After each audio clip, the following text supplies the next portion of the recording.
बोलिए श्री सद्गुरुदेव भगवान की जय, सच्चे दरबार की जय। गुरु प्यारे साधकों, ये अनुभव पिछले अनुभव का सेकंड पार्ट है। पिछले अनुभव में अभी तक हमने श्रवण किया था जो छवि जैन थी ना, उनका अनुभव था कि उनके पति की डेथ हो गई थी और उन्होंने अपने एक बच्चे के साथ ही अपने जीवन का गुजारा करने का फैसला लिया। और जब उनके बच्चे को गुरु महाराज जी की कृपा से बहुत अच्छा मार्गदर्शन मिला, वो कैसे मिला वो उन्होंने पिछले अनुभव में बताया। तो आगे सुनते हैं हम इसमें कि कैसे गुरु महाराज जी उसके बच्चे को बर्थडे विश करते हैं। इसमें वो अभी तक अगर आपने नहीं सुना तो आप पिछला अनुभव जाके ज़रूर श्रवण करें, और ये उसका सेकंड पार्ट है और इसका लिंक आपको डिस्क्रिप्शन में भी मिल जाएगा। लास्ट में आपको वीडियो मिलेगी तो आप वहाँ क्लिक करके भी पिछली वीडियो को देख सकते हैं। तो चलिए आगे शुरू करते हैं।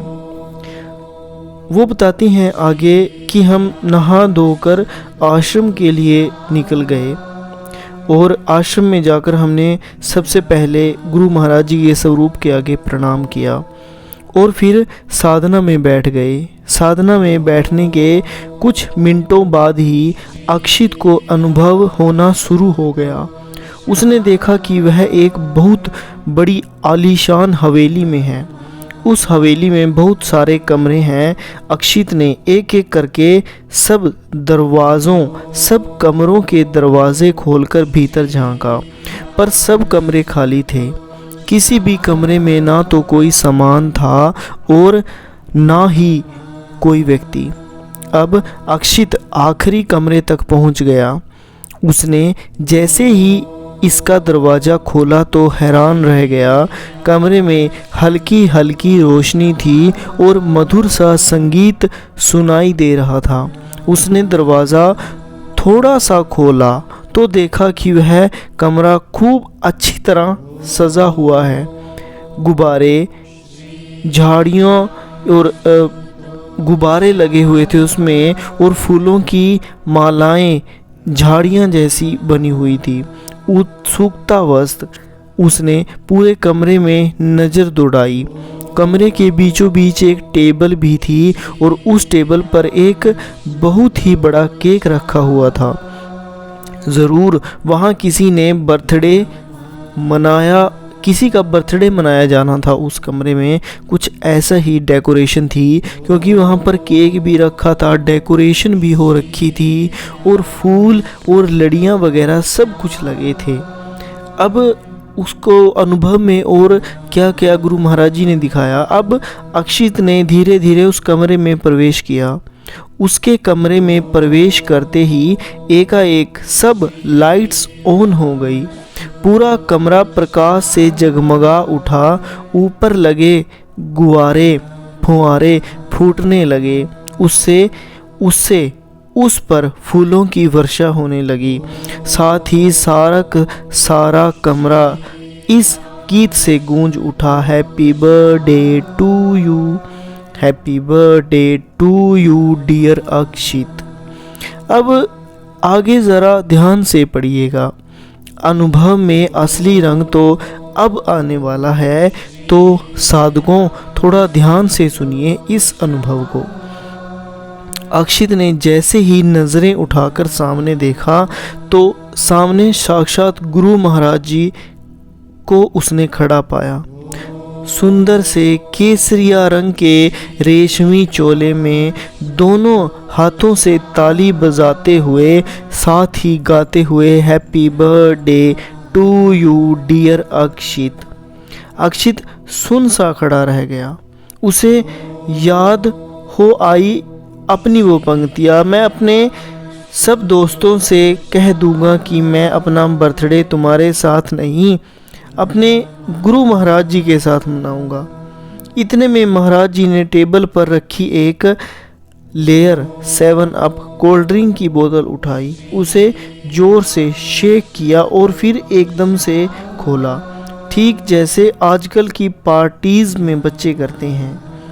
महाराज जी अक्षित का बर्थडे बिल्कुल मॉडर्न स्टाइल में मना रहे थे और जानते हैं उन्हें लेहर 7 अप ही क्यों चुनी थी?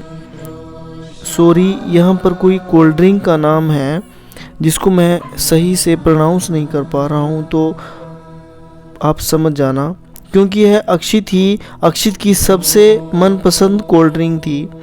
अब तो अक्षित से रहा ही नहीं गया। वह तेजी से दौड़ा और जाकर गुरु महाराज जी के गले लग गया। महाराज जी ने प्यार से उसके सर पर हाथ फेरते हुए कहा, बेटा जन्मदिन मुबारक हो। अक्षित ने गुरु महाराज जी की ओर कसकर जप्फी भरते हुए कहा, thank you Maharaj ji, thank you. इसके बाद वह झट साधना से उठा और मुझे भी शोर मचाकर उठा दिया। फिर एक ही सांस में अपना सारा अनुभव कह सुनाया उसने। अनुभव सुनते वक्त उसके चेहरे पर ऐसा नूर था, ऐसी खुशी जो मैंने कभी नहीं देखी थी। आज से पहले मैंने उसके हर बर्थडे पर पार्टी दी थी, ना जाने कैसे कैसे महंगे गिफ्ट भी उसको दे रखे थे, पर वे सब गुरु महाराज जी की पार्टी और उनके प्यार के आगे फीके पड़ गए थे। अक्षित के दिल में और उसकी डायरी के पन्नों पर उसका यह बर्थडे एक यादगार बर्थडे के रूप में अंकित हो गया। अक्षित के 6ठी क्लास के फाइनल पेपर चल रहे थे और अगले दिन उसका गणित का पेपर भी था।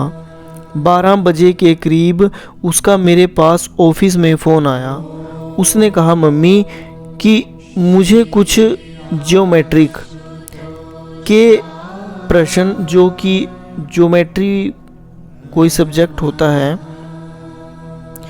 कि उसके प्रश्न समझ में नहीं आ रहे, वे आपको ही आकर समझाने पड़ेंगे। मैंने कहा ठीक है, मैं ऑफिस से जल्दी आ जाऊंगी, तब तक तुम बाकी सारा कोर्स करके रखो।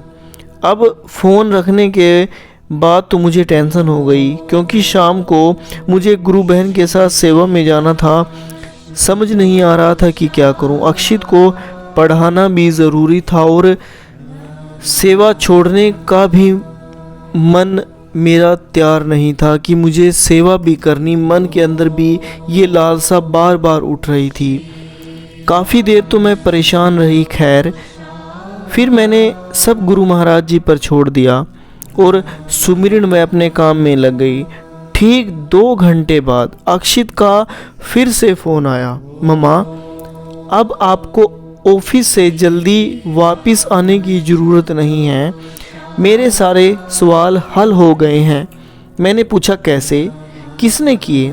अक्षित ने कहा, अभी थोड़ी देर पहले पढ़ते पढ़ते मुझे नींद आ गई, तब सपने में गुरु महाराज जी आए और उन्होंने वे सारे सवाल जो मुझे समझ नहीं आ रहे थे ब्लैक बोर्ड पर करके दिखा दिए, और मुझे नींद से जागने के बाद भी उन सारे सवालों के जवाब मुझे अच्छी तरह याद है।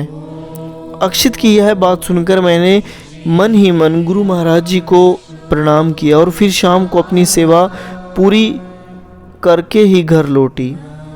इस तरह के अंतः अनुभव हैं। मैं क्या क्या बताऊं, क्या क्या लिखूं, ना तो पत्रिका में इतना स्थान है और ना ही मेरी कलम में इतनी शक्ति। इन कुछ एक अनुभवों को लिखने में ही मैं खुद को भावनाओं के झंझावट में घिरा पाती हूँ और अपने सामने रखे कागज को गीला, और अंत में बस यही कह पाती हूँ कि गुरु महाराज जी, और उनसे ब्रह्म ज्ञान पाकर अब जीवन को कोई कमी दुख बनकर नहीं सताती। जीवन अधूरा नहीं, अब पूरा लगता है। गुरु प्यारे साधकों, इस अनुभव से जो हमें प्रेरणा मिलती है, शायद वो अन्य किसी अनुभव से आज तक मिली भी नहीं होगी। अर्थात क्यों? रीज़न इसका ये है कि एक परिवार के अंदर एक मेन सदस्य को खोने के पश्चात भी, कि एक जिम्मेदार एक आदमी ही घर की जिम्मेदारी को संभालता है ज़्यादातर, लेकिन यहाँ उसने अपने लड़के को भी संभाला और अपनी जॉब को भी कंटिन्यू रखा। फिर भी उसने गुरु महाराज जी की कृपा से ध्यान भी किया, साधना भी किया। आज हम अपने जीवन के अंदर कितने बहाने बनाते हैं साधना को लेके, और उसने अपने बच्चे को भी एक अकेला परिवार के अंदर होने के बावजूद भी अपने बच्चे को कितने अच्छे संस्कार दिए उसने, कि जो नित्य गुरु महाराज जी से सत्संग में भी जाना, सेवा भी करनी, साधना भी करनी। कैसे संस्कार रहे होंगे उस माँ के, कि जिसने अपने पति की मृत्यु के बाद भी अपने बच्चे को एक ऐसे संस्कार दिए। और हमें भी इससे कुछ सीखने को मिलता है, इस अनुभव से, कि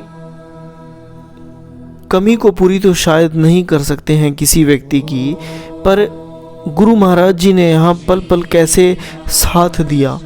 गुरु महाराज जी एक पिता की भांति ही उस बच्चे के लिए हमेशा खड़े रहे, क्योंकि आपने इस अनुभवों के अंदर सुना कि कैसे गुरु महाराज जी ने उसको पग पग पर मार्गदर्शन दिया। उसके छोटे से छोटे प्रश्न को भी गुरु महाराज जी ने उसका भी उत्तर उसे आकर दिया, कि एक शिष्य अगर गुरु महाराज जी को सच्ची भावना से, सच्चे हृदय से भजता है, ध्यान साधना करता है, तो गुरु कभी पीछे नहीं रहता।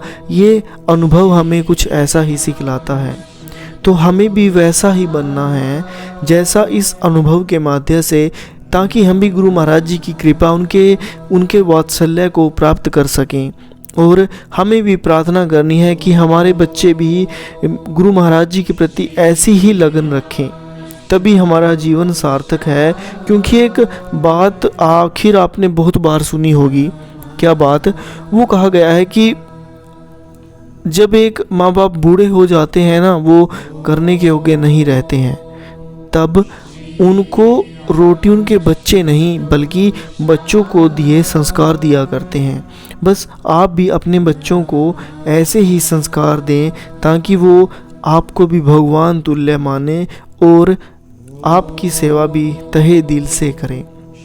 तो इसी के साथ मैं आज की इस अनुभव की श्रृंखला को यहीं समाप्त करता हूँ।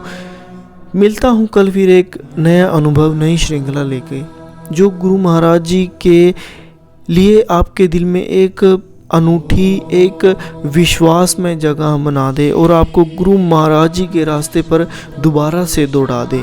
क्योंकि गुरु महाराज जी ने कहा भी है कि जो सोए हैं उन्हें उठा दो, और जो उठे हैं उन्हें चला दो, और जो चल रहे हैं उन्हें दौड़ा दो। तो हमें भी, अगर हम सोए हैं तो हमें उठ जाना चाहिए, और अगर हम उठ गए हैं तो हमें चलना चाहिए, और अगर हम चल रहे हैं तो हमें दौड़ना चाहिए। गुरु महाराज जी के इन्हीं वाक्यों के साथ मैं आज के इस अनुभव को यहीं समाप्त करता हूँ। तो बोलिए श्री सतगुरुदेव भगवान की जय, सच्चे दरबार की जय।